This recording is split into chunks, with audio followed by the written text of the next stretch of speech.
I'm really, really lucky that my job takes me all around the world, so I'm often finding new gardening ideas, discovering new plants, and I'm particularly excited that I can bring all of this back and help you in your garden at home.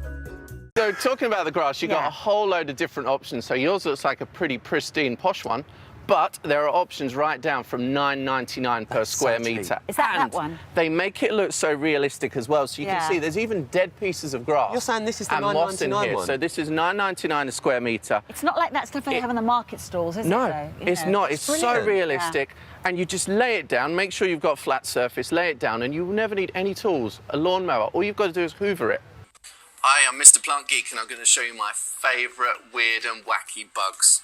This is the giant spiny stick insect, and it's native to New Guinea, and it's not the usual colour of a stick insect. This is a muddy brown colour because it likes to hide in the mud and rotting leaves on the forest floor. Some plants in your garden may be edible, whereas others will be poisonous. It's important for us to know the risks that could be lurking in our gardens. Make sure you keep yourself up to date with the plants that are growing in your garden. This plant has appeared thanks to the birds dropping the seed onto the ground. It's actually a highly toxic plant. Being tranquil to me is being surrounded by a lot of my favourite plants. You don't often get that experience in the city, but here we've created that. I'm Michael Perry, also known as Mr. Plant Geek, and I've basically based my life around plants for the last 30 or more years.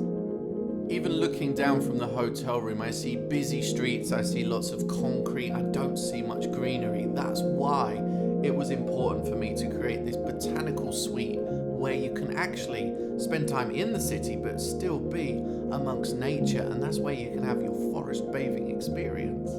So what are we going to do first? Firstly, I'm going to show you some hanging baskets. Now, a lot of people fail with hanging baskets. They kind of choose ones that are very small, they worry about watering, but I'm going to show you how to make that a lot easier for you. Firstly, this is the type of hanging basket you should not be buying. Oh, why? Because this is smaller, so it's less circumference, it's got less volume of compost. That means it dries out a lot quicker. Right. Using a larger basket means it will look after itself. The flower's fading, but this is what it looked like. Beautiful. Michael, what's unusual about it, as if I didn't know, and why did you want to pay £725 for it? Well, it's one of the newest snowdrops in yellow. The particular species is Warrenophii, and that's a particularly larger snowdrop, which is more robust, bigger growth, and lovely big blooms.